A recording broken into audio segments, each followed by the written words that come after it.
പ്രിയ സഹോദരന്മാരെ, fatty liver അതല്ലെങ്കിൽ ലിവറിൽ കൊഴുപ്പടിഞ്ഞിട്ടുണ്ടാവുന്ന രോഗം പണ്ടൊക്കെ വളരെ അപൂർവമായിട്ടായിരുന്നു ആളുകൾ കേട്ടിരുന്നത്.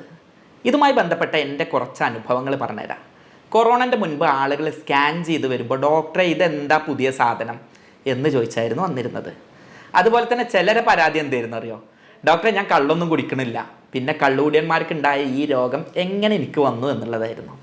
എന്നാൽ കൊറോണ കഴിഞ്ഞതിന് ശേഷം ഞാൻ എൻ്റെ ഒരു എക്സ്പീരിയൻസിൽ പറയുന്നത് ആളുകൾക്ക് ഫാറ്റി ലിവർ എന്താണെന്നുള്ളത് അറിയാം. പലരും ഇത് ഫാറ്റി ലിവർ ആണോ എന്ന് ഇങ്ങോട്ട് ചോദിക്കാറുണ്ട്. മുൻപ് അങ്ങനത്തെ ഒരു സാഹചര്യം ആയിരുന്നില്ല, അത്രയും വ്യാപിച്ചിട്ടുണ്ട്. എന്ന് മാത്രമല്ല, ചെറിയ കുട്ടികളിൽ പോലും ഫാറ്റി ലിവർ കണ്ടുവരുന്നുണ്ട്. ഈ സാഹചര്യത്തിൽ ഫാറ്റി ലിവർ എന്ന് പറഞ്ഞുകൊണ്ട് തന്നെ ഞാൻ കുറേ വീഡിയോ ചെയ്തു. അതിൻ്റെ താഴെ വന്ന കുറേ കമൻറ്റുകൾ ഉണ്ടായിരുന്നു കേട്ടോ. ഇതൊക്കെ ഡോക്ടർമാർ പറഞ്ഞ് പേടിപ്പിക്കുകയാണ്, ഇത് ഇത്ര രോഗമൊന്നുമില്ല എന്ന് പറഞ്ഞിട്ട്. ഇനി അതിന് തിരിച്ചൊരു വെർഷനുണ്ട്. ചെറിയ ഒരു സാധനം വരുമ്പോഴത്തേന് അയ്യോ ഇതിങ്ങനെയാണോ എന്ന് പറഞ്ഞ് പേടിച്ചവരുണ്ടായിരുന്നു.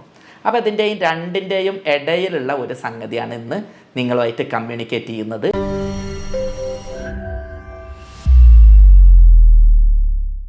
ഞാൻ doctor Basil Yusuf, doctor Basil's homeo hospital, Pandikkad, Malappuram ജില്ല. സാധാരണക്കാരന് മനസ്സിലാവുന്ന ഭാഷയിൽ ഫാറ്റി ലിവർ എന്നുള്ളത് ഒറ്റ വാക്കിൽ ഇങ്ങനെ പറയാം: നമ്മളുടെ ലിവറിൽ അല്ലെങ്കിൽ കരളിൽ കൊഴുപ്പ് അടിഞ്ഞുകൂടിയിട്ട് ലിവറിന് അതിൻ്റെ സാധാ പണികളൊന്നും എടുക്കാൻ കഴിയാത്ത അവസ്ഥ. നമ്മൾ ജസ്റ്റ് നമ്മളുടെ നാവിൻ്റെ കാര്യം ആലോചിച്ച് നോക്കുക. നാവിൽ കുറച്ച് കൊഴുപ്പ് അല്ലെങ്കിൽ കുറച്ച് മെഴുകായി എന്ന് കരുതുക. എന്നാൽ നാവിൻ്റെ പണിയായിട്ടുള്ള രുചി അറിയുക എന്നുള്ളത് നാവ് കൊണ്ട് സാധിക്കുമോ? ഇല്ല. അതേപോലെ തന്നെ കുറച്ച് കൊഴുപ്പടിഞ്ഞിട്ട് ലിവറിൻ്റെ സെല്ലുകളെ പ്രവർത്തനരഹിതമാവുക അല്ലെങ്കിൽ പ്രവർത്തന കാര്യക്ഷമമല്ലാതെ ആയിട്ട് ശരീരത്തിൽ ഒരുപാട് മാറ്റങ്ങൾ വരും. ഇത്തരത്തിൽ കൊഴുപ്പടിയുന്ന രോഗത്തിനെയാണ് ഫാറ്റി ലിവർ എന്ന് പറയുന്നത്. ഇനി ഇത് കുറച്ച് കൊഴുപ്പടിയുമ്പോഴേക്കൊന്നും ഇങ്ങനെ ഫാറ്റി ലിവർ ആവില്ല. നമ്മൾ കഴിച്ച ഭക്ഷണത്തിൽ ഒരു 5% വരെ കഴിഞ്ഞു കൂടിയാലൊന്നും കുഴപ്പമില്ല. പക്ഷേ 5 മുതൽ ഒരു 12% ആവുന്നതിനെയാണ് നമ്മൾ ഫാറ്റി ലിവർ ഗ്രേഡ് 1, 2, 3 എന്നൊക്കെ പറഞ്ഞിട്ട് ഓരോന്നാക്കിയിട്ട് തിരിക്കുന്നത്. നമ്മളൊരു ഭക്ഷണം കഴിക്കുകയാണെങ്കിൽ എന്തിനാണ് നമ്മൾ ഭക്ഷണം കഴിക്കുന്നത്? നമുക്ക് എനർജി കിട്ടാൻ, നമ്മൾക്ക് ജോലി ചെയ്യാൻ, നമുക്ക് ചിന്തിക്കാൻ, നമുക്ക് പ്രവർത്തിക്കാൻ. അപ്പം നമ്മളൊരു ഭക്ഷണം കഴിച്ചാൽ ആവശ്യത്തിൽ കൂടുതലുണ്ടെങ്കിൽ ശരീരം എന്ത് ചെയ്യും? അത് വെറുതെ കളയില്ല, മലാക്കിയിട്ട് ഒഴിവാക്കില്ല. കാരണം നമ്മൾ ഭക്ഷണം കഴിക്കാത്ത സമയത്ത്, ഭക്ഷണം കിട്ടാത്ത സമയത്ത് നമുക്ക് മുഴുവൻ സമയം ഭക്ഷണം കഴിച്ചുകൊണ്ടിരിക്കാൻ കഴിയില്ലല്ലോ. രാവിലെ ഭക്ഷണം കഴിച്ചാൽ ആ എനർജി ഉപയോഗപ്പെടുത്തിയിട്ടാണ് ഉച്ചവരെ പോകുന്നത്. അപ്പോൾ ശരീരം എന്ത് ചെയ്യും? അത് സ്റ്റോർ ചെയ്യും. പക്ഷേ ഇത് സ്റ്റോർ ചെയ്തത് കൂടി കൂടി കൂടി ആവശ്യത്തിലധികം സ്റ്റോർ ചെയ്താൽ എന്താവും? ഈ പറഞ്ഞ പോലെ രോഗത്തിലേക്ക് വരും. ഇത് സ്റ്റോർ ചെയ്തത് കൂടുക എന്നുള്ളതല്ല ഇന്നത്തെ അവസ്ഥയിലുള്ള പ്രശ്നം. അമിതമായിട്ട് ഇത് സ്റ്റോർ ചെയ്യുകയും ഈ സ്റ്റോർ ചെയ്തത് നമ്മൾ വ്യായാമം ചെയ്യുകയാണെങ്കിൽ അല്ലെങ്കിൽ അടുത്ത പ്രാവശ്യം ഭക്ഷണം ഒന്ന് കുറച്ച് കൺട്രോൾ ആവുകയാണെങ്കിൽ എന്തുണ്ടാവില്ല? അത്ര പ്രശ്നം ഉണ്ടാവില്ല. ഇവിടെ സംഭവിക്കുന്ന നേരെ തിരിച്ചാ. രാവിലെ ഉച്ച വരെ പോകാനുള്ളത് സ്റ്റോർ ചെയ്യും, പിന്നെ 11 മണിയാകുമ്പോഴേക്ക് അടുത്തത് വീണ്ടും സ്റ്റോർ ചെയ്യും. സാധാരണ ഒരു മനുഷ്യൻ ഭക്ഷണം കഴിച്ചിട്ട് വ്യായാമം ചെയ്യും, ജോലികൾ ചെയ്യും, നടക്കും, ഓടും, ഇതൊക്കെ ചെയ്യും. നമ്മൾ പലരും എന്താണ്? ഫോണും പിടിച്ചിട്ട് കിടക്കയിൽ കിടന്ന് AC-യിൽ ഈ ഫോണും നോക്കി അങ്ങനെ ചെയ്യാണ്. ഇങ്ങനെ ആകുമ്പോൾ എന്താ സംഭവിക്കുക? ഈ സ്റ്റോർ ചെയ്ത സാധനം ഉപയോഗപ്പെടുത്താതെ അവിടെ അടിഞ്ഞു കൂടിക്കൊണ്ടിരിക്കുകയാണ്. ഇതാണ് ഫാറ്റി ലിവർ. ഈ ഫാറ്റി ലിവറിനെ 2 തരത്തിൽ പറയാറുണ്ട്. ഒന്ന്, ഭക്ഷണം കഴിച്ച് അതിലെ കൊഴുപ്പ് അടിഞ്ഞു കൂടിയിട്ടുള്ള ഫാറ്റി ലിവർ. ഇതാണ് സാധാരണ ആളുകൾക്ക് കാണാറുള്ളത്. എന്നാൽ മദ്യം കഴിക്കുന്ന ആളുകളിൽ മദ്യം കഴിച്ച കാരണം ആ മദ്യം കൊഴുപ്പിൽ അടിഞ്ഞു കൂടിയിട്ട് ലിവറിൽ അടിഞ്ഞു കൂടിയിട്ട് അങ്ങനെ ഉണ്ടാവുന്ന ഫാറ്റി ലിവറിനെയാണ് ആൽക്കഹോളിക് ഫാറ്റി ലിവർ എന്ന് പറയുന്നത്. പണ്ടൊക്കെ ഞാനൊക്കെ ജോലി തുടങ്ങുന്ന കാലത്ത് കൂടുതലായിട്ട് ഫാറ്റി ലിവർ വരുന്നത് ഈ മദ്യപാനികളിലായിരുന്നു. അപ്പോൾ ഫാറ്റി ലിവർ ഉണ്ടെങ്കിൽ വെള്ളടിക്കുന്നുണ്ട് എന്നുള്ളൊരു കാൽക്കുലേഷൻ ആയിരുന്നു. അപ്പോൾ നേരെ തിരിച്ചാട്ടോ. സത്യത്തിൽ മദ്യപാനികളുടെ ഫാറ്റി ലിവറൊക്കെ അപൂർവമായിട്ട്, അല്ലെങ്കിൽ ദിവസത്തിൽ 10 കാണുകയാണെങ്കിൽ അതിലൊന്നുപോലും ഇങ്ങനത്തെ ഇല്ല എന്നുള്ളതാണ് എൻ്റെ ജീവിതം. ഞാൻ മലപ്പുറത്തുകാരനാണ്, പെരിന്തൽമണ്ണ പട്ടിക്കാട് സ്വദേശിയാണ്. ഞങ്ങളൊക്കെ നാട്ടിലൊരവസ്ഥയിൽ കൂടുതലായിട്ട് ഇത് വരാനുള്ള കാരണം ജീവിതശൈലിയുടെ ഭാഗമായിട്ട്, പ്രത്യേകിച്ച് ഫോൺ അമിതമായി ഉപയോഗിച്ച് നമ്മൾ പണ്ട് ഒരു പുറത്ത് പോയി ഒരു ബാങ്കിൽ പോയി വെയിൽ കൊണ്ട് പുറത്ത് വന്ന് നടന്ന കാര്യങ്ങൾ ഇന്ന് ഫോണിലൂടെ ഉപയോഗിക്കുകയാണ് നല്ലത്. പക്ഷേ അതിനനുസരിച്ച് വ്യായാമം അപ്പുറത്ത് വരുന്നില്ല. ഞാനടക്കം കണ്ടതൊക്കെ വാരി വലിച്ച് കയറ്റുന്നു, ഇവിടെ സ്റ്റോർ ചെയ്യുന്നു, ആശുപത്രിയിൽ രോഗിയാവുന്നു. അപ്പം ഇന്ന് സംസാരിക്കുന്നത് അത്തരത്തിൽ രോഗിയായ ആളുകളെ രോഗി അല്ലാതിരിക്കാനും ഈ വീഡിയോ കേട്ടുകൊണ്ട് തന്നെ നിങ്ങളെ വീട്ടിലിരുന്നുകൊണ്ട് രോഗം മാറ്റാനും നിങ്ങളുടെ സുഹൃത്തുക്കൾക്കോ വീട്ടുകാർക്കോ ഉണ്ടെങ്കിൽ അവരതിൽ നിന്ന് മോചിപ്പിക്കുന്നതോടൊപ്പം നിങ്ങൾക്കിത് വരാതിരിക്കാനും ആവശ്യമായിട്ടുള്ള ജീവിതശൈലി, ഭക്ഷണ നിയന്ത്രണം, ഇനി ആവശ്യമാണെങ്കിൽ മാത്രം ചികിത്സ, ഇത്തരം കാര്യങ്ങൾ പറയാനാണ് ഇന്ന് വന്നിട്ടുള്ളത്. ഞാൻ ഇങ്ങനെയൊക്കെ പറയുമ്പോൾ നിങ്ങൾ ആലോചിക്കുന്നുണ്ടാവും ഇത്ര കോമൺ ആണെങ്കിൽ ഇതുണ്ടോ എനിക്കുണ്ടോ എന്നുള്ളതൊന്ന് നോക്കാമെന്നുള്ളത്. അങ്ങനെ ഓടിപ്പോയിട്ട് സ്കാൻ ചെയ്യൊന്നും വേണ്ട, തൊടുന്നതിന് സ്കാനിങ്ങും രക്തപരിശോധനയൊന്നും വേണ്ട. കുറച്ച് സിംറ്റംസ് ഞാൻ പറഞ്ഞുതരാം. അതുണ്ടെങ്കിൽ നമുക്കിതൊക്കെ സംശയിക്കാം. ആദ്യമായിട്ട് വരുന്നത് ഭയങ്കരമായിട്ടുള്ള ക്ഷീണയിക്കാരം. ആൾ നല്ല തടിയൊക്കെ ഉണ്ടാവും, പക്ഷേ നല്ല ഭക്ഷണമൊക്കെ കഴിക്കുന്നുണ്ടാവും, പ്രത്യേകിച്ച് ഹോട്ടൽ ഭക്ഷണമൊക്കെ നന്നായിട്ട് കഴിക്കുന്നുണ്ടാവും. പക്ഷേ പണ്ട് 2 മണിക്കൂറൊക്കെ ജോലി ചെയ്യാൻ കഴിഞ്ഞിട്ട് ഇപ്പോൾ ഒരു 10 മിനിറ്റ് ആകുമ്പോൾ തന്നെ കുഴങ്ങാണ്, കിതക്കുകയാണ്, ഒരു തീരുമാനം എടുക്കാൻ കഴിയില്ല, മൈൻഡിന് തന്നെ ഒരു കൺഫ്യൂഷൻ ഉണ്ട്, ഒരു തരം മന്ദപ്പ് ഫീൽ ചെയ്യുന്നുണ്ട് എന്നുള്ള ആളുകൾ പറയാറുണ്ട്. നമുക്ക് പ്രത്യേകിച്ച് എന്താ അറിയില്ല, എന്നാൽ പനിയും സംഗതി ഒന്നുമില്ല, എന്തോ ഒരു സുഖം കിട്ടുന്നില്ല എന്നുള്ളത്. രണ്ടാമതൊരു വിശപ്പില്ലായ്മ പറയും. ക്ഷീണമൊക്കെ ഉണ്ട്, എന്നാൽ ഭക്ഷണം കഴിക്കാൻ പോവുക, പൊതുവേ ഹോട്ടൽ ഭക്ഷണം ഇഷ്ടമുള്ള ആളാണ്, എന്നാൽ എനിക്ക് വലിയൊരു വിശപ്പില്ല എന്ന് പറയാറുണ്ട്. മൂന്നാമത് മസിൽസിന് പെയിന് പറയാറുണ്ട്. നാലാമത്തെ കാണുന്ന സിംറ്റം എന്നുള്ളത് നമ്മൾ മഞ്ഞപ്പിത്തത്തിൻ്റെ സിംറ്റംസാണ്. കണ്ണിൻ്റെ ഈ വെള്ളയിൽ മഞ്ഞ കളർ ഉണ്ടാവുക, ലിപ്സിൽ മഞ്ഞ കളർ ഉണ്ടാവുക, സ്കിന്നിൽ മഞ്ഞ കളർ ഉണ്ടാവുക, അങ്ങനെ. പിന്നെ വെയിറ്റ് കുറഞ്ഞു വരും. ഇത്രയൊക്കെ ഭക്ഷണം കഴിക്കുന്ന ആൾ, വ്യായാമം ഇല്ലാത്ത ആളാണെങ്കിലും വെയിറ്റ് കുറഞ്ഞു വരും. വേറൊന്ന് വരുന്നത് നമ്മളുടെ ലിവറിൻ്റെ ഭാഗത്തും സ്പ്ലീനിൻ്റെ ഭാഗത്തൊക്കെ വലുതായിട്ട് വരും. നമ്മളുടെ വാരിയുടെ താഴെ വയറിൻ്റെ മേൽഭാഗത്ത് റൈറ്റ് സൈഡിലായിട്ട് വേദന ഫീൽ ചെയ്യും. ഓക്കാനം വരും. എന്തോ പറഞ്ഞിട്ട് ഇങ്ങനെ എടുക്കും, പക്ഷെ എന്തുണ്ടാവില്ല, ഛർദി ഉണ്ടാവില്ല. ഓക്കാനായിട്ട് എന്തോ അടിയിൽ നിന്ന് ഇങ്ങോട്ട് വരും, പക്ഷേ ഛർദിയായിട്ട് വരില്ല. പിന്നെ അതുപോലെ തന്നെ സ്കിന്നിൽ പ്രത്യേകിച്ച് കാരണമൊന്നുമില്ലാതെ ചൊറിച്ചിലുണ്ടാവും. പലർക്കും കക്ഷത്തിൽ അതുപോലെ തന്നെ കഴുത്തിലൊക്കെ ഒരു സർക്കിളായിട്ടുള്ള സ്കിന്നിലുള്ള കംപ്ലൈൻറ്റുകൾ വരും. അതുപോലെ തന്നെ തീരുമാനം എടുക്കാനുള്ള പ്രയാസം, ഉറക്കത്തിൻ്റെ പ്രയാസം, ഒരു ഉന്മേഷക്കുറവ്, ഇത്തരം സംഗതികളാണ് കൂടുതലായിട്ട് ഈ രോഗത്തിൽ ലക്ഷണമായിട്ട് കാണാറുള്ളത്. നമ്മൾ ഓരോ വീഡിയോ ചെയ്യുന്നതും ആരും പേടിപ്പിക്കാനോ ആളുകളെ ആശുപത്രിക്ക് വരുത്താനോ അല്ല, എല്ലാവർക്കും ധൈര്യം തരാനും ഒരാളെയും ആശുപത്രിക്ക് വരാത്ത രൂപത്തിലാക്കാനുമാണ്. അതുകൊണ്ട് തന്നെ ആർക്കാണിത് കൂടുതൽ വരാൻ സാധ്യത എന്നും എന്താണിത് വരാനുള്ള കാരണം എന്നും പറഞ്ഞുതരാം. അപ്പോൾ അതുള്ളവർക്ക് അതിൽ നിന്ന് മാറി നിൽക്കാനും അതെങ്ങാനും ചെയ്തുകൊണ്ടിരിക്കുന്നവർക്ക് അതുണ്ടോ എന്ന് നോക്കാനും ഇതിൻ്റെ തുടക്ക ലക്ഷണങ്ങൾ കണ്ടവർക്ക് അതിൽ നിന്നൊക്കെ വിട്ടു നിൽക്കാനും ഏറെ സഹായകരാകും. ഞാൻ നേരത്തെ പറഞ്ഞു, നമ്മൾ അമിതമായി ഭക്ഷണം കഴിച്ച് അത് കൊഴുപ്പ് അടിയുന്നവർക്കാണ് ഇത് വരുന്നത് എന്നുള്ളത്.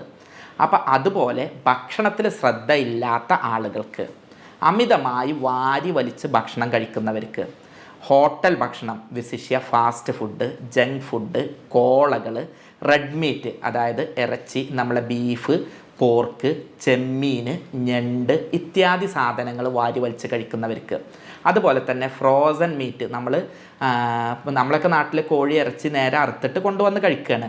ഫ്രീസറിലിട്ട് പ്രിസർവേറ്റീവ് ഒക്കെ ചേർത്തിട്ടുള്ള മാംസാഹാരം കൂടുതൽ കഴിക്കുന്നവർക്ക്, എണ്ണമെഴുക്കുള്ള ഭക്ഷണം കൂടുതൽ കഴിക്കുന്നവർക്ക്, കൂടുതൽ കൊഴുപ്പടങ്ങിയിട്ടുള്ള ഭക്ഷണം കഴിക്കുന്നവർക്ക്, ടിന്നിൽ അടച്ചു വെച്ചിട്ടുള്ള ഭക്ഷണങ്ങൾ കഴിക്കുന്നവർക്ക്, അതുപോലെ സ്വാദൂറിയ ഭക്ഷണമാവാൻ സ്വാദ് കയറ്റാൻ വേണ്ടിയിട്ട് കളറ്, അതുപോലെ തന്നെ അതിലേക്ക് അത്തരം സംഗതികൾ കൂടുതൽ കഴിക്കുന്നവർക്ക്, പഞ്ചസാര കൂടുതലായിട്ട് ഉപയോഗിക്കുന്നവർക്ക്, അരി ഭക്ഷണം കൂടുതലായിട്ട് ഉപയോഗിക്കുന്നവർക്ക് എല്ലാമാണ് ഭക്ഷണത്തിലൂടെ ഇത് വരാനുള്ള സാധ്യത.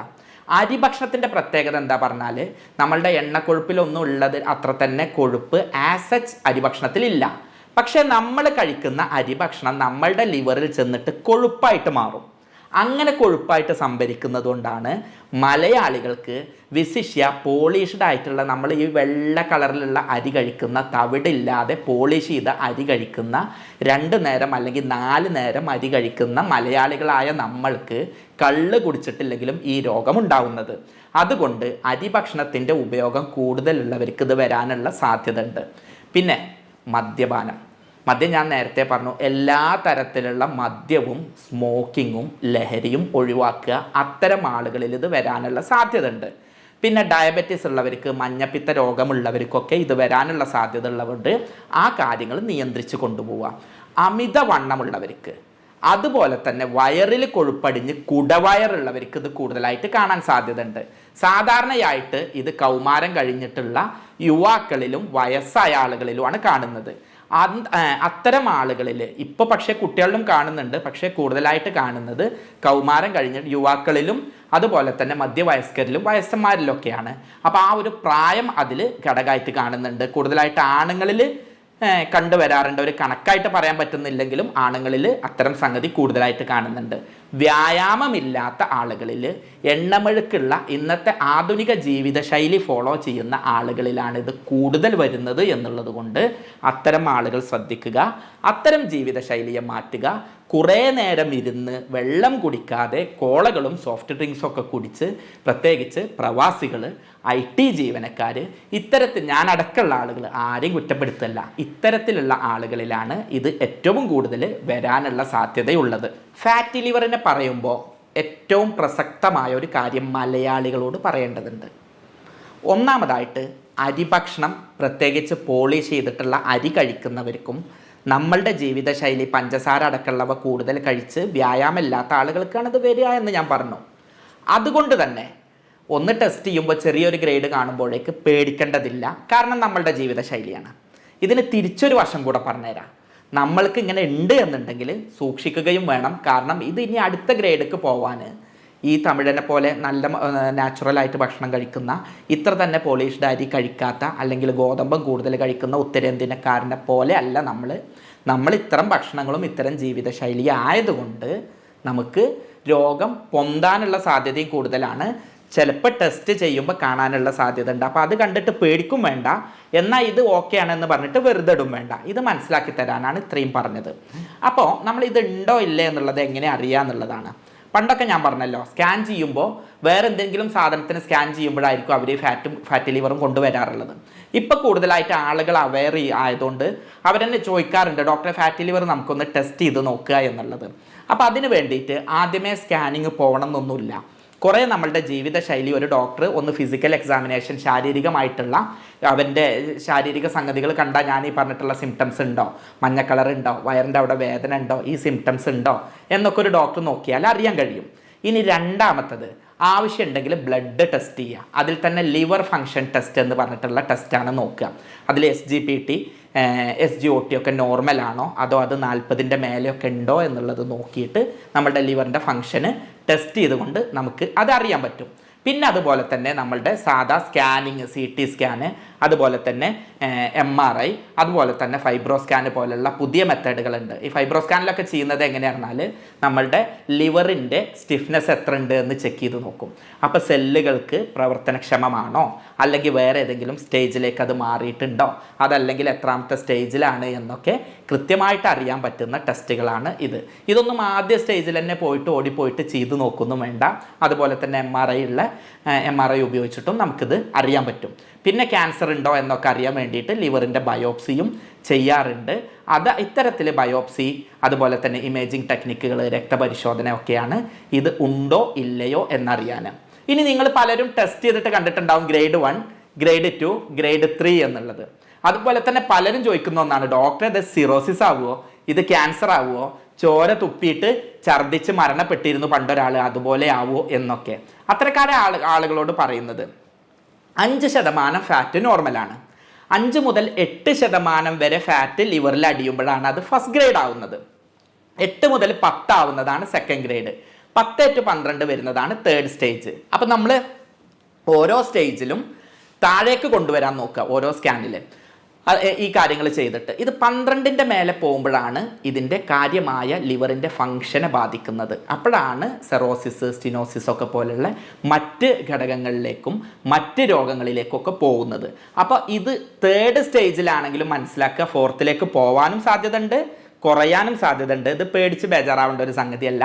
നന്നായിട്ട് ശ്രദ്ധിച്ചാൽ തേർഡിൽ നിന്ന് സെക്കൻഡിലേക്കും 1ലേക്കും 0യിലൊക്കെ ഇത് ഈസി ആയിട്ട് വരുത്താൻ പറ്റും. അപ്പോൾ അതുകൊണ്ട് ഓരോ സ്റ്റേജും പറഞ്ഞു തരുന്നത് 3 4ലേക്ക് പേടിപ്പിക്കാനല്ല, 2ലേക്ക് വരുത്തണം എന്ന് ഓർമ്മിപ്പിക്കാനാണ്. ഇനി ഞാൻ തുടക്കത്തിൽ പറഞ്ഞൊരു കഥയിലേക്ക് വരാട്ടോ.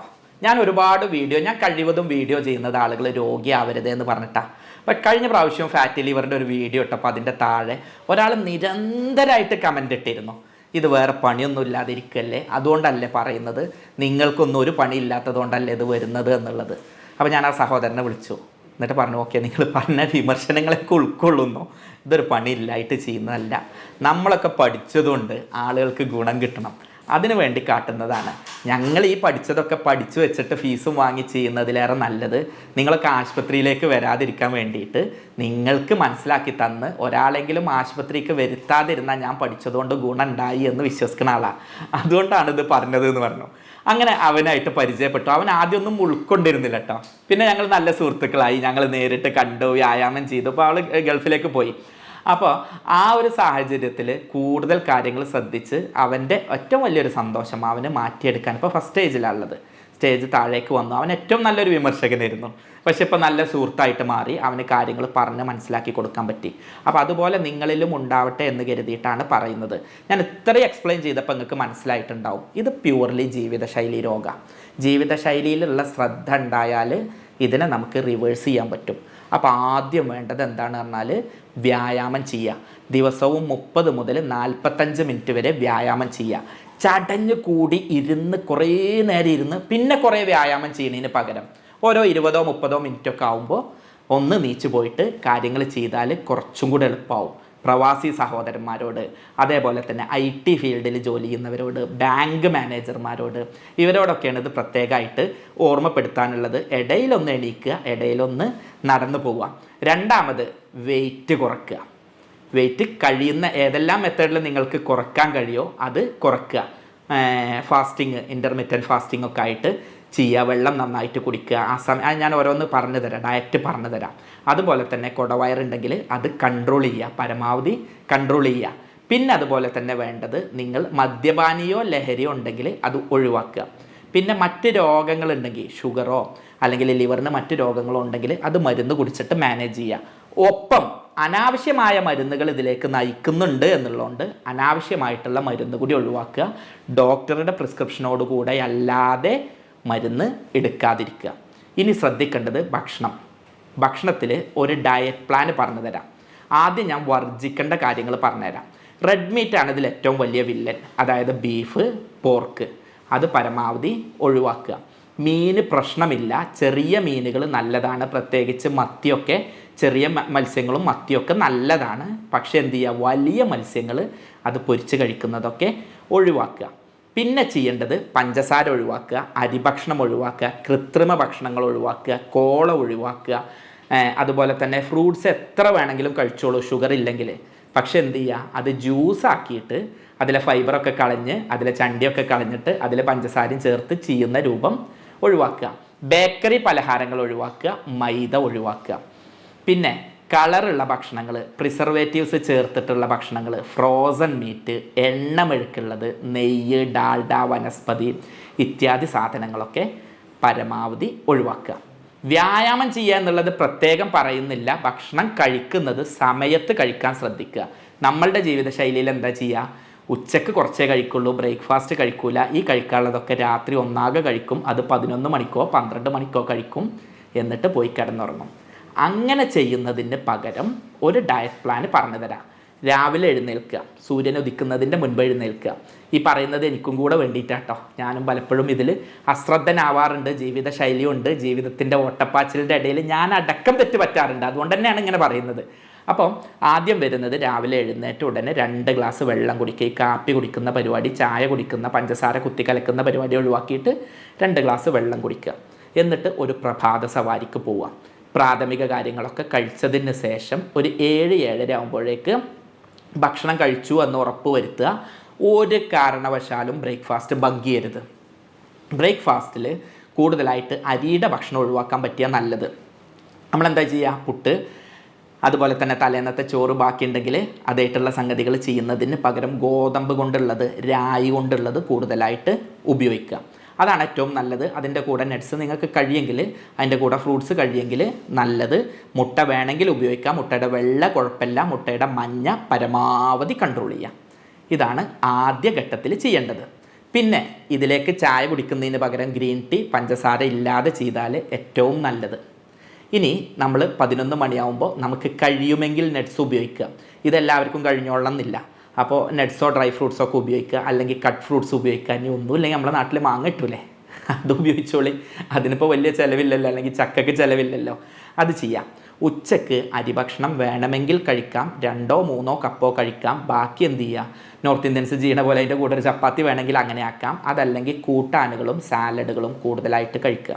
ഉച്ചക്ക് ഞാൻ വേണ്ട എന്ന് പറയുന്നില്ല. നമുക്ക് മലയാളിക്ക് മീൻകറിയും ചോറും കിട്ടിയിട്ടില്ലെങ്കിൽ ചിലപ്പോൾ പ്രശ്നം ഉണ്ടാവും. അപ്പോൾ എന്ത് ചെയ്തോളൂ, തൈര് നന്നായിട്ട് ഉപയോഗിച്ചോളൂ. അത് ദഹനത്തിന് നല്ലൊരു പ്രോബയോട്ടിക്കാണ്, തൈര് ഉപയോഗിക്കുക. അതുപോലെ തന്നെ ചോറിലേക്ക് എന്ത് ചെയ്യുക, നന്നായിട്ട് കൂട്ടാൻ സൈഡ് ഡിഷസ് ഉണ്ടല്ലോ, അത് നന്നായിട്ട് ഉപയോഗിക്കുക. ഞാൻ നേരത്തെ പറഞ്ഞ ബീഫ്, പോർക്ക് ഇങ്ങനത്തെ സാധനങ്ങളൊന്നും ഒഴിവാക്കുക. കരിച്ചത് പൊരിച്ചത് ഒഴിവാക്കിയിട്ട് കറി വെച്ചിട്ട്, മീനൊക്കെ ആണെങ്കിൽ കറി വെച്ച് കഴിക്കുന്നതിൽ കുഴപ്പമില്ല. അതിൽ ഉപ്പും പഞ്ചസാരയും നിയന്ത്രിക്കുക. ഇനി വൈകുന്നേരവും തന്നെ ചായ നിർബന്ധമാണെങ്കിൽ പഞ്ചസാര പരമാവധി ഒഴിവാക്കുക. അവിടെയും ഗ്രീൻ ടീ ആണ് സാധാരണ പറയാറുള്ളത്. അത് നാച്ചുറൽ ഡ്രിങ്ക്സ് വേണമെങ്കിൽ അങ്ങനെ ചെയ്യാം. നമ്മളുടെ പഞ്ചസാര ഇല്ലാത്ത അത് പാനീയങ്ങൾ അത്തരം സംഗതികളാക്കാം. വൈകുന്നേരം കടിയായിട്ട് ഫ്രൂട്ട്സ് കഴിക്കാം, ഡ്രൈ ഫ്രൂട്ട്സ് ഉപയോഗിക്കാം. സാലഡുകൾ വേണമെങ്കിൽ അങ്ങനെയും ഉപയോഗിക്കാം. രാത്രി ഒരു 7 മണിക്ക് തന്നെ ഭക്ഷണം കഴിക്കുക. അങ്ങനെ കഴിക്കുന്നത് അരി പരമാവധി ഒഴിവാക്കുക. ഗോതമ്പാക്കുക, ചപ്പാത്തി കഴിക്കുക. അത്തരത്തിലുള്ള സംഗതികൾ, ഓട്സ് നല്ലതാണ്, സാലഡുകൾ നല്ലതാണ്, ഫ്രൂട്ട്സ് നല്ലതാണ്, അത് ഉപയോഗിക്കുക. അത് നമ്മൾ വയറ് നിറച്ച് കഴിച്ചോളൂ. അങ്ങനെയാണെങ്കിൽ രാത്രി സ്വസ്ഥമായിട്ട് ഉറങ്ങാനും രാവിലെ സുഖശോധന കിട്ടാനൊക്കെ സഹായിക്കും. ഈ ഒരു ഡയറ്റ് നിങ്ങളൊരു 40 ദിവസം ഫോളോ ചെയ്യാം. ഒരു 90 ദിവസം കഴിയുന്നത്ര ഇത് ഫോളോ ചെയ്യുക. മുഴുവൻ എന്ന് പറയുന്നില്ല, 90 ദിവസം വരെ ചെയ്തിട്ട് ഒന്നും കൂടെ സ്കാൻ ചെയ്ത് നോക്കൂ. എന്നിട്ട് നിങ്ങൾ പറയൂ. കാരണം ഒരുപാട് പേരെ മരുന്നില്ലാതെ ഈ ഒരു പ്രശ്നത്തിൽ നിന്ന് മാറ്റിയത് കൊണ്ടുള്ള ഒരു അനുഭവത്തിൽ നിന്നാണ് നിങ്ങളോട് സംസാരിക്കുന്നത്. 90 ദിവസം ഇത് ചെയ്യുക. എന്നിട്ട് മാറ്റില്ലെങ്കിൽ ഇതിൻ്റെ താഴെ കമൻ്റ് ഇട്ടോളൂ. അതിൽ അപ്പം നമുക്ക് എന്താണെന്ന് വെച്ചാൽ നോക്കിയിട്ട് അതിനനുസരിച്ച് ചെയ്യുക. അപ്പം ഇത്തരത്തിൽ ഭക്ഷണ ശൈലി ശ്രദ്ധിക്കുക, ജീവിതശൈലിയിൽ നിയന്ത്രിക്കുക. അങ്ങനെയാണെങ്കിൽ ഈ രോഗത്തെ നമുക്ക് എന്ത് ചെയ്യാൻ പറ്റും, പമ്പ കടത്താൻ പറ്റും. ഇനി പല ആളുകൾക്കും ഇതൊന്നും ചെയ്തിട്ട് കുറവില്ലെങ്കിൽ അപ്പോഴേക്ക് ആളുകൾക്ക് വലിയ വലിയ സംഗതികളാണ് അറിയുക. ഇത് സിറോസിസ്ക്ക് പോവുമോ, ക്യാൻസർ ആവുമോ, കരൾ മാറ്റി വെക്കേണ്ടി വരുമോ, ഇത് കാരണം ഷുഗർ വരുമോ, ഒക്കെ ശരിയാണ്, വന്നേക്കാം. പക്ഷെ അതൊക്കെ ഭക്ഷണത്തിലൂടെയും വ്യായാമത്തിലൂടെയും കിട്ടിയിട്ടില്ലെങ്കിൽ നമുക്ക് ചികിത്സയിലൂടെ തന്നെ അത് മാനേജ് ചെയ്യാൻ പറ്റും. ഞാൻ ഹോമിയോ ഡോക്ടറാണ്. ഞാനിതിൽ ചെയ്യുന്നത് എന്താണ് പറഞ്ഞാൽ, എപ്പോഴും ഒരു രോഗിയുടെ ശാരീരികവും മാനസികമായിട്ടുള്ള അവൻ്റെ ജീവിതശൈലി അടക്കമുള്ള സർവ്വ സാധനങ്ങളും കൃത്യമായിട്ട് പഠിക്കും. ഒരു രോഗിക്ക് രോഗം വരാനുള്ള കാരണം എന്ന് പറഞ്ഞാൽ നമ്മൾ ഈ ബുക്ക് പഠിച്ച സംഗതികൾ മാത്രമല്ല. പലപ്പോഴും അയാളുടെ ജീവിതശൈലി ആയിരിക്കും. അയാൾ കാണുമ്പോൾ നല്ല തടിയുള്ള ആളായിരിക്കും, പക്ഷേ ഒരു അല്പം ഭക്ഷണം പോലും കഴിക്കുന്നുണ്ടാവില്ല. അല്ലെങ്കിൽ മാനസികമായിട്ട് എല്ലാ പ്രശ്നങ്ങളുണ്ടാവും. ഇത്തരത്തിലുള്ള സംഗതികളെ കൃത്യമായിട്ട് അനലൈസ് ചെയ്യും. അതിന് വേണ്ടിയിട്ട് യൂറോപ്യൻ നിർമ്മിതമായിട്ടുള്ള സോഫ്റ്റ്വെയറുകൾ, ChatGPT പോലുള്ള ആർട്ടിഫിഷ്യൽ ഇൻ്റലിജൻസ്, ഇതിൻ്റെയൊക്കെ സഹായത്തോടെയാണ് രോഗനിർണയവും മരുന്ന് നിർണയവും നടത്തുക. എന്നിട്ട് ജർമ്മൻ പൊട്ടൻസി മരുന്നുകൾ ഉപയോഗിച്ചിട്ടാണ് ട്രീറ്റ്മെൻറ്റ് ചെയ്യാറുള്ളത്. അങ്ങനെ കോൺസ്റ്റിറ്റ്യൂഷണലായിട്ടും ആവശ്യമായിട്ടുള്ള ചികിത്സകളൊക്കെ കൊടുക്കുന്ന സമയത്ത് ഓപ്പറേഷൻ ഇല്ലാതെ തന്നെ ഇത് വലിയ ഗ്രേഡിൽ നിന്ന് താഴേക്കും പിന്നെ അത് നോർമലിലേക്ക് ഒരുപാട് പേരെ വരുത്താൻ കഴിഞ്ഞിട്ടുണ്ട്. ഇത്തരത്തിൽ പ്രയാസം അനുഭവിക്കുന്ന ആരെങ്കിലും ഉണ്ടെങ്കിൽ ഇതൊക്കെ ചെയ്തു നോക്കുക. ഇല്ലെങ്കിൽ മാത്രം ചികിത്സയെ പറ്റി ചിന്തിക്കുക. നിങ്ങൾക്ക് എന്നെ ബന്ധപ്പെടാം, എന്നെ ഫോണിലൂടെ ബന്ധപ്പെടാം. നിങ്ങൾക്ക് ആവശ്യമായിട്ടുള്ള നിർദ്ദേശങ്ങൾ എൻ്റെ കഴിവിനും ഒഴിവിനും അനുസരിച്ച് ഞാൻ ചെയ്തു തരുന്നുണ്ട്. നിങ്ങളുടെ അഭിപ്രായങ്ങൾ താഴെ കമൻ്റായിട്ട് രേഖപ്പെടുത്തുക. തീർച്ചയായും ഇതിൽ മാറിയവരും അത്തരം ആളുകൾ അവരുടെ അനുഭവങ്ങൾ പറയുന്നുണ്ടാവും. നിങ്ങളുടെ അനുഭവങ്ങളും പറയുക. ഇങ്ങനെ ഒരാൾ രോഗി അല്ലാതെ ഇരിക്കുമ്പോഴാണ് ഞങ്ങൾ ഈ വീഡിയോ എല്ലാം ചെയ്യുന്നത് കൊണ്ട് ഉപയോഗം ഉണ്ടാവുന്നത്. ഈ വീഡിയോ പരമാവധി ആളുകളിലേക്ക് ഷെയർ ചെയ്യുക. സ്നേഹത്തോടെ doctor Basil Yusuf, doctor Basil's homeo hospital, Pandikkad, Malappuram ജില്ല.